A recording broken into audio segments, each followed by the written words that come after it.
살아서 역사하시는 하나님, 이 새벽 하나님께 모든 영광을 돌려드리며 우리의 삶을 주께 고백하러 나와왔습니다. 받아주옵시고 말씀으로 새롭게 하여 주시옵소서. 예수님의 이름으로 기도드립니다. 아멘. 아멘. 찬송가 23장입니다.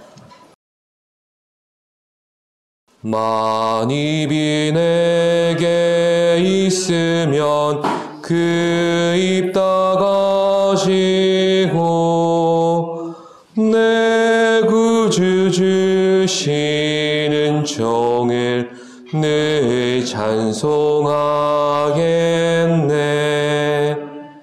내 은혜로신 하나님 날 도와주시고 그 크신 영광 널리 펴 다 알게 하소서.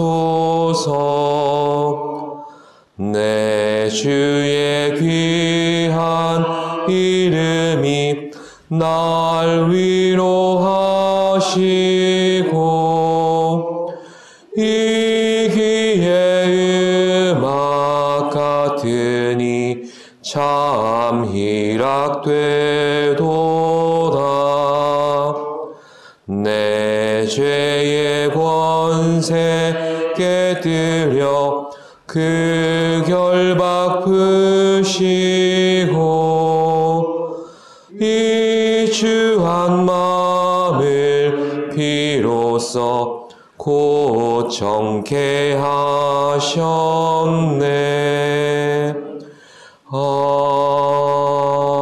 아멘.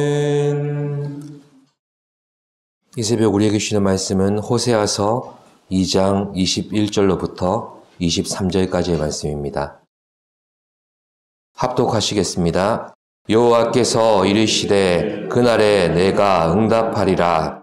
나는 하늘에 응답하고 하늘은 땅에 응답하고 땅은 곡식과 포도주와 기름에 응답하고 또 이것들은 이스라엘에 응답하리라. 내가 나를 위하여 그를 이 땅에 심고 긍휼히 여김을 받지 못하였던 자를 긍휼히 여기며 내 백성 아니었던 자에게 향하여 이르기를 너는 내 백성이라 하리니 그들은 이르기를 주는 내 하나님이시라 하리라 하시니라. 아멘.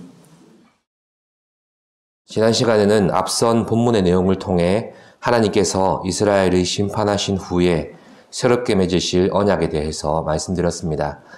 이 새 언약은 내가 내게 장가 들리라. 이 말씀처럼 장차 회개하고 돌아올 이스라엘과 새로운 관계를 맺으시는데 영원하고 완전한 연합을 이루시겠다는 하나님의 약속으로 주어졌습니다.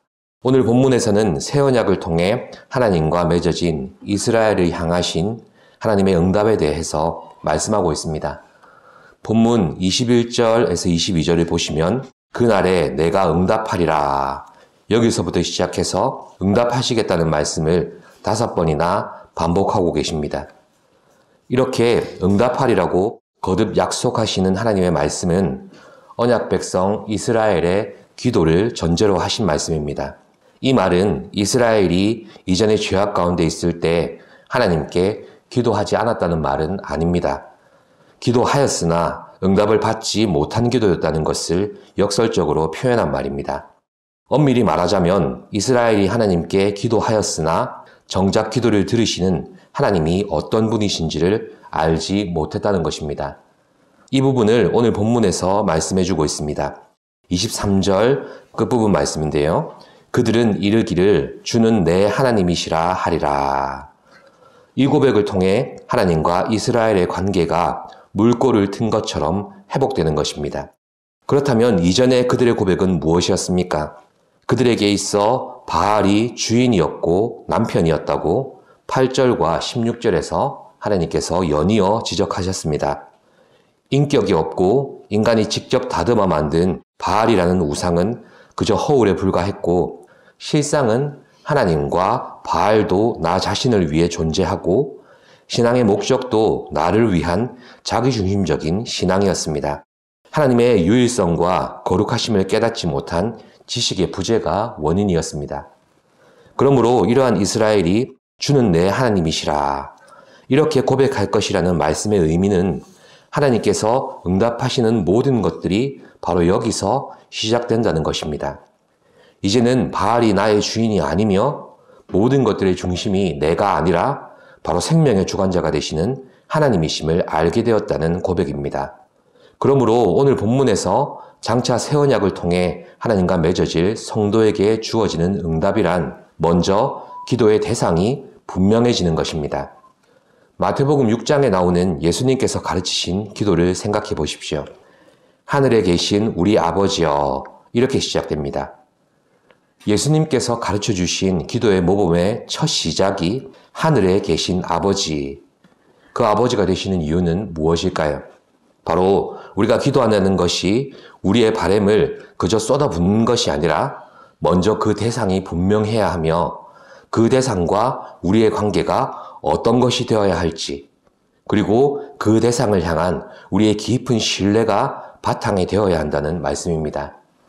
그래서 하늘에 계신 우리 아버지, 기도의 첫 시작부터 하나님과 우리의 격차가 세상에 존재하는 그 어떤 것들로도 이룰 수 없다는 것을 먼저 인정하고 있지 않습니까?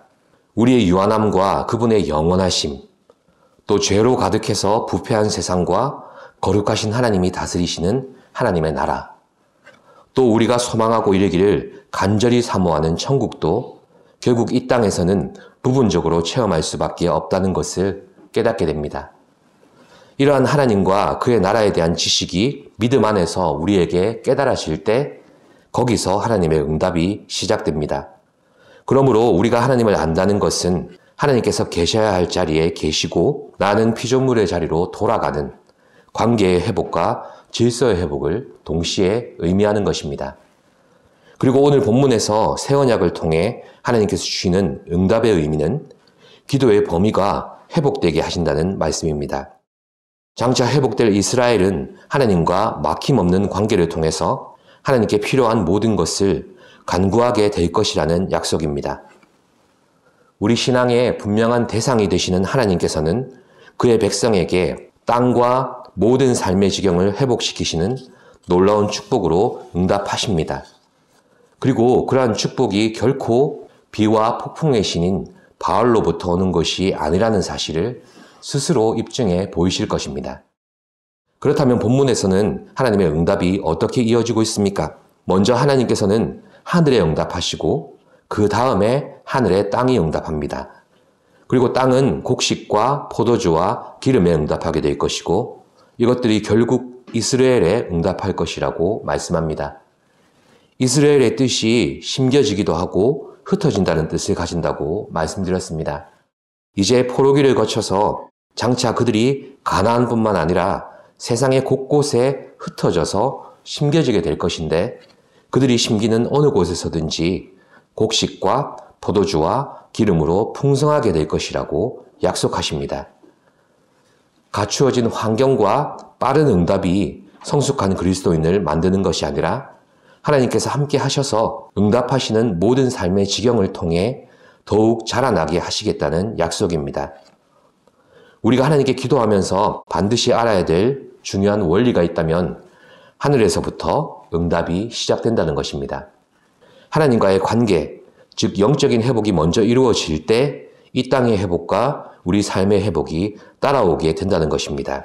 그래서 우리가 어떤 형편에서 하나님께 간구하며 기도하든지 땅에서, 사람에게서, 나에게서 먼저 도움을 찾을 것이 아니라 하나님의 주되심을 겸손히 인정하며 하늘로부터 도움을 요청해야 하는 것입니다.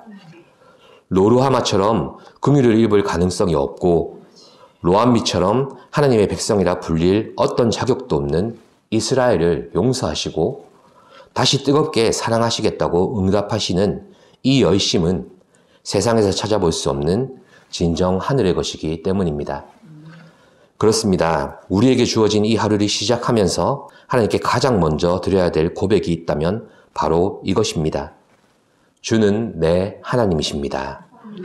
이 정직하고 겸손한 고백 가운데 우리를 향하신 하나님의 응답이 시작될 것을 믿으시길 바랍니다.